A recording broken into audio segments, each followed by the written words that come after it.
Değerli izləyicilər, İqtisadi Araşdırmalar və Tədris Mərkəzi sizləri düşünərək və müasir trendləri və çağırışları nəzərə alaraq mühasib yetişdirmə proqramlarının üzərində işləyərək yeni bir formatda sizlərə təqdim edir. Belə ki, yeni təqdim olunan İATM-ın mühasib yetişdirmə proqramları 5 hissədən ibarətdir. Bunlar əməliyyatçı mühasib, mütəxəssis mühasib, aparıcı mühasib, rəqəmsal mühasib və sərbəst mühasib proqramlarıdır. Bu proqramlar sizi sıfırdan başlayaraq ta sərbəst mühasib olma yolunda, hətta konsalting şirkətləri açma istiqamətində sizə doğru istiqamətdə bir yol göstərəcək. Belə ki, əməliyyatçı mühasib proqramı işin lap əvvəlində operator mühasib kimi fəaliyyət göstərmənizə, mütəxəssis mühasib proqramı sizlərə həm əmək haqqı, həm material, həm əsas vəsait, həm satış, debitor, kreditor mühasibi kimi işləməyə imkan verəcək. Aparıcı mühasib proqramı isə sizi sərbəst şəkildə baş mühasibatlığa gedən yolun qapılarını açacaqdır və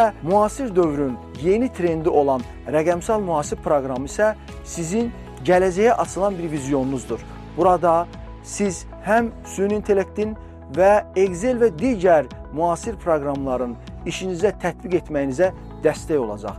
Sərbəst mühasib isə sizi müstəqil şəkildə bir neçə şirkətin uçotunu qurmağınıza dəstək göstərəcək. Qeyd etdiyimiz proqramlar haqqında daha ətraflı məlumat əldə etmək istəyirsinizsə, İATM-ın səhifəsinə və YouTube kanalında olan verilişə müraciət edə bilərsiniz. Odur ki, sizlərə təqdim etdiyimiz bu yeni proqramda iştirak etməyə tələsin. Bu istiqamətdə biliyinizi təkmilləşdirmək üçün ən qısa zamanda bizlərə müraciət edin.